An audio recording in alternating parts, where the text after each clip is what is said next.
Welcome, everyone. We're diving deep into Myanmar's civil war today, really trying to get at the core insights of this conflict. Yeah, Really complicated situation. it is.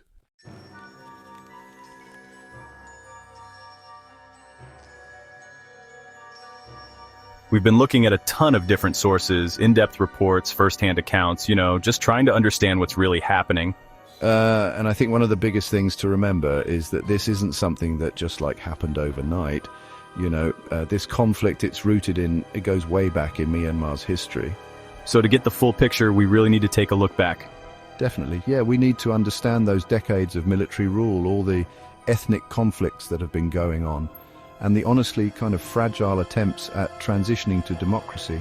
So paint that picture for us. What are some of the key events that have kind of led up to where we are now?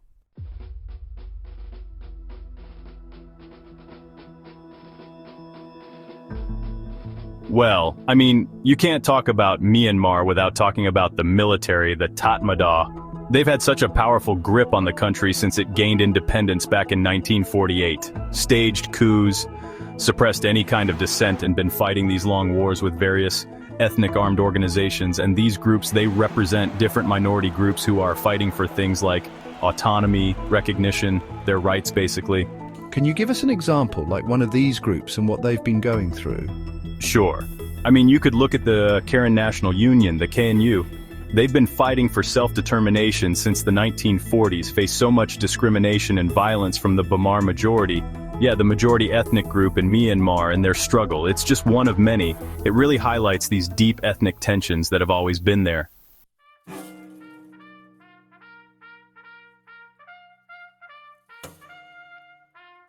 It sounds like the 2021 coup was more than a power grab. Then it really reignited a lot of these conflicts that were already simmering. That's exactly right. When General Min Aung Hlaing led that coup, it just shattered what little progress had been made towards democracy and plunged the nation into this chaos that we're seeing now. And the military's crackdown was immediate and brutal. It's hard to forget those images of Aung San Suu Kyi, Nobel Peace Prize winner, being detained. It was just so symbolic of the country's sliding back into authoritarianism. What happened right after the coup? How did things unfold? The military came down hard, At first, the protests were peaceful, but they met those protests with live ammunition, arbitrary arrests, just widespread violence, really.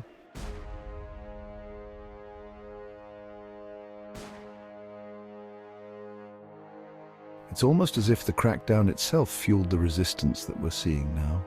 Oh, absolutely. It just backfired spectacularly. People saw the brutality and they had no choice but to fight back. And we're seeing these reports about people from all different walks of life joining the resistance, forming these groups like the People's Defense Force. The PDF. Yeah, it's amazing actually. There's this woman, Mama Y, she was a chef working in Dubai, but when she saw what was happening, she left her job, came back to Myanmar to join the resistance.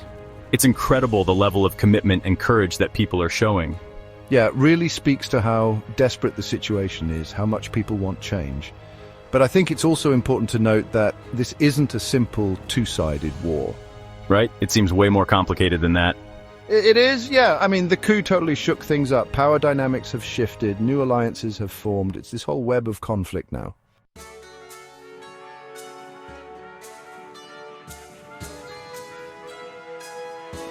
And you can't forget about the ethnic armed organizations, the EAOs. They each have their own agendas, their own goals in all of this.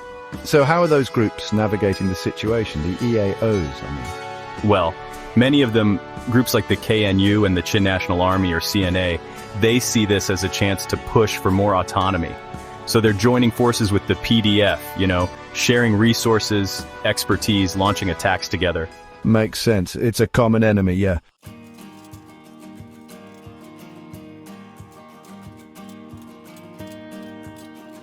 So amidst all this fragmentation, all these different groups, is there any sense of unity within the resistance?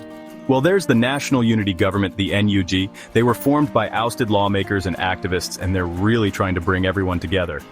Are they having any luck? It's tough, There's a lot of historical mistrust between these groups, and their goals aren't always perfectly aligned. But we are seeing instances of cooperation, especially between the PDF and some of the more established EAOs like the GNU. Okay, so there's some hope for a united front, even if it's fragile, right?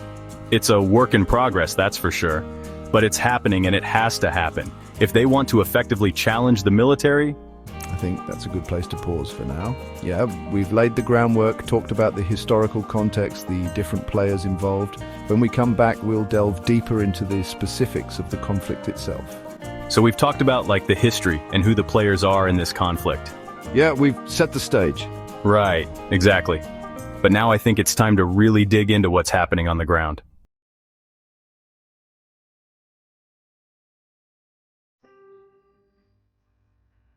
How has the war itself actually evolved, and what tactics are being used on both sides?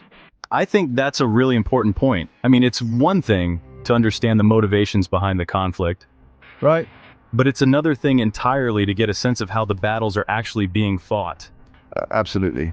In the early days, right after the coup, the resistance was very much focused on peaceful protests, civil disobedience. Like, I'm thinking of those images, the mass demonstrations across the country, people from every part of society coming together to stand up to the military. It was really powerful stuff. It really was. It showed the world how much the people wanted to resist this takeover. But as the military crackdown intensified, the resistance was forced to change. Their tactics. Had to adapt. Exactly. As the military's response became more brutal, the resistance had to shift from those non-violent protests to armed struggle. They started forming these armed groups, training in secret, launching these kind of hit-and-run attacks on military targets. I'm thinking of those reports we've seen, like ambushes on military convoys, raids on military outposts, even targeted assassinations of junta officials. It's a far cry from those initial peaceful protests. Yeah, a very different picture now. And the battlefield itself, it's incredibly diverse. You've got dense jungles, mountains, urban centers, and even cyberspace.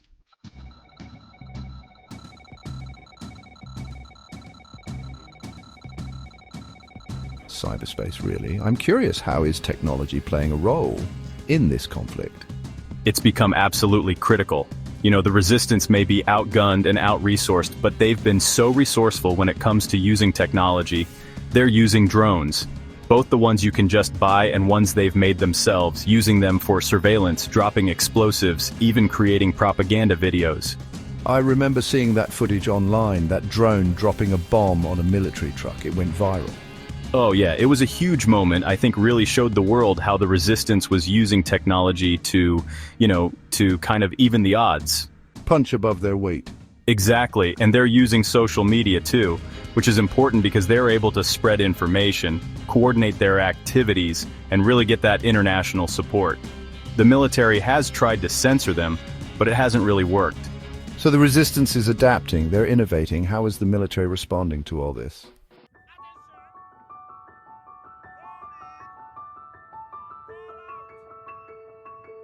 How are they dealing with these challenges?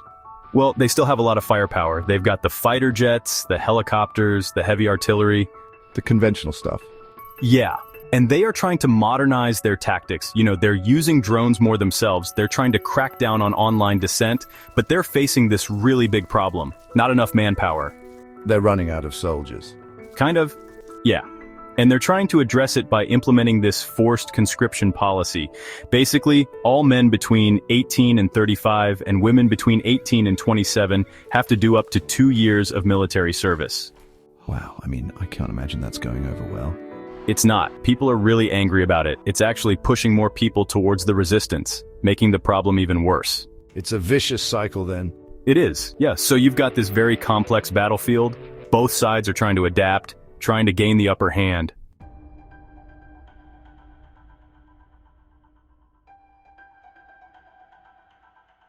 And have there been any key turning points that have really shaped the conflict?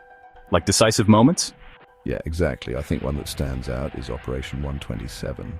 This was a big offensive that happened in October of 2023. Okay.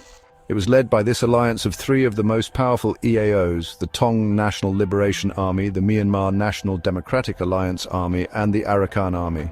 3 groups working together.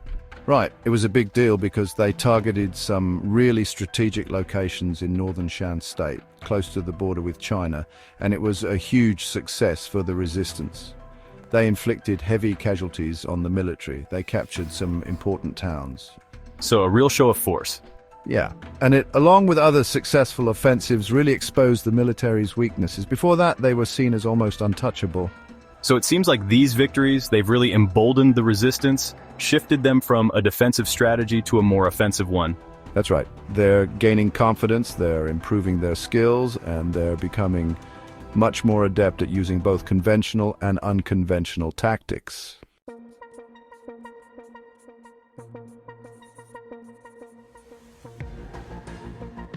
So given all this, given the resistance's growing strength, how are they addressing the need for unity? I mean, there's all these different groups with different goals.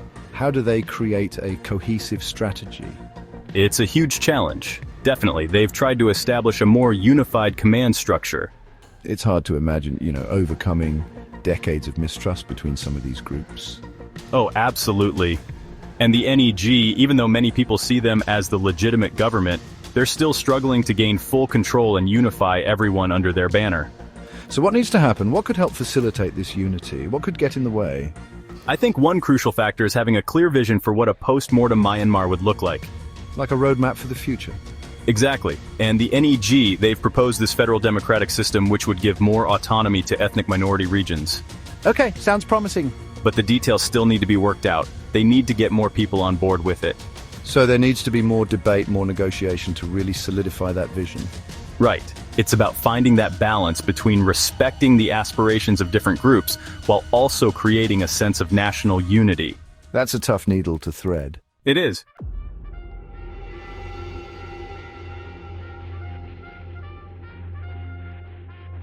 And then there's the whole issue of international support. The resistance has been calling for more help from the global community. What kind of help? Everything, really. Humanitarian aid, of course, but also diplomatic pressure on the junta, sanctions, even weapons. Yeah, that's where things get tricky, right? I mean, the world isn't exactly united on how to approach this conflict. Right, you've got countries that don't want to intervene at all. And then you've got others that are worried about making things worse, triggering a bigger regional conflict or even a proxy war between global powers. And then you have China and Russia who have their own interests in the region. Yeah, China's always supported the Myanmar military, and they're not really keen on anything that could threaten their influence there. And then you've got Russia providing arms and diplomatic backing to the junta. So the resistance is facing an uphill battle on that front. They are. It's tough to get everyone on the same page. And without that unified international support, it's likely that the conflict is just going to drag on, and the people of Myanmar are going to keep suffering. It's a bleak picture. So on the one hand, you have this growing resistance movement that's scoring some real victories. But on the other hand, you have this fragmentation. You have these challenges with unity, with resources, with international support. It's all very much up in the air. Exactly. It's hard to say what's going to happen next. The situation is incredibly complex, and the future of Myanmar really does hang in the balance. Okay, so we've talked about the history, the players, and how this conflict has evolved. But I think it's important to zoom out a bit now. What are the bigger implications, not just for Myanmar itself, but for the region and the world? Well, the stakes are pretty high, to be honest. I mean, you have to think about where Myanmar is, right? It's in a really strategic spot in Southeast Asia. It borders some of the most populated and economically important countries in the world. If this conflict keeps going on, it could destabilize the whole region. Yeah, and we're already seeing some of those effects with the refugee crisis in Thailand and other neighboring countries.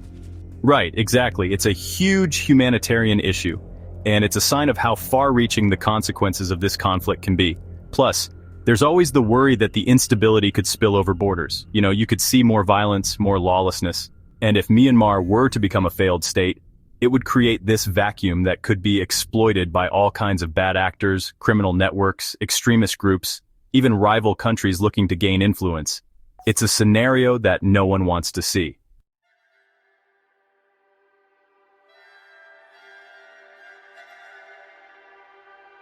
And we can't forget about the human cost within Myanmar itself. We've talked about the humanitarian crisis, but it's hard to really grasp the scale of the suffering. It's truly devastating. The UN estimates over 1.5 million people have been displaced within the country.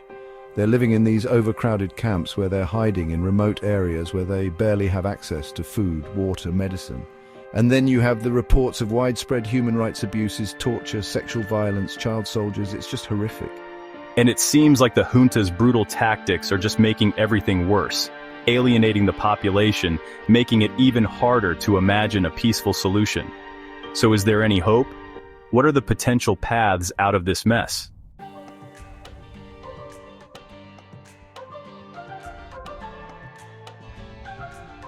Well, it's hard to be optimistic when you see so much brutality, but there are a few scenarios that could lead to a resolution. I think one possibility is that the resistance, if they keep winning these victories and if they get more international support, could eventually force the junta to negotiate maybe a power-sharing agreement, or even, maybe the junta steps down entirely.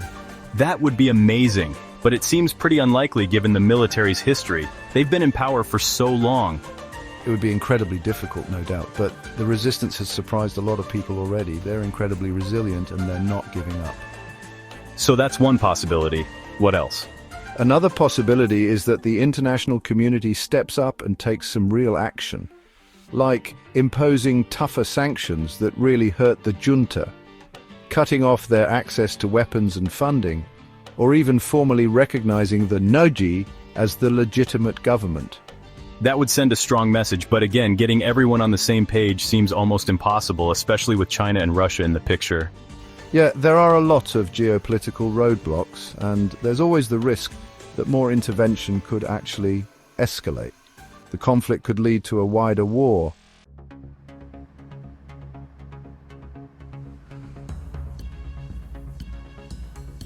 So it's a delicate balance, finding a way to support the people of Myanmar and put pressure on the junta without making the situation worse. It's clear that the situation in Myanmar is still very much in flux. There's no easy answers, no clear predictions, but I think it's important for us as individuals to stay engaged, to stay informed. It can feel overwhelming, like there's nothing we can do, but that's not true. Absolutely not. Staying informed is so important. Following credible news sources, supporting organizations that are doing work on the ground in Myanmar, speaking out against the violence, those things all matter. And advocating for our own governments to take a stand. Even small actions can have an impact if enough people do them. Exactly. We can't forget about the people of Myanmar. They're fighting for their freedom, for their future, and they deserve our attention, our solidarity, our support. Well said. I think that's a good note to end on. This has been a really deep dive into the complexities of the Myanmar civil war. Hopefully everyone listening has a better understanding of the challenges the people of Myanmar are facing and the possible ways forward. Thanks for joining us. Subscribe, like, and comment.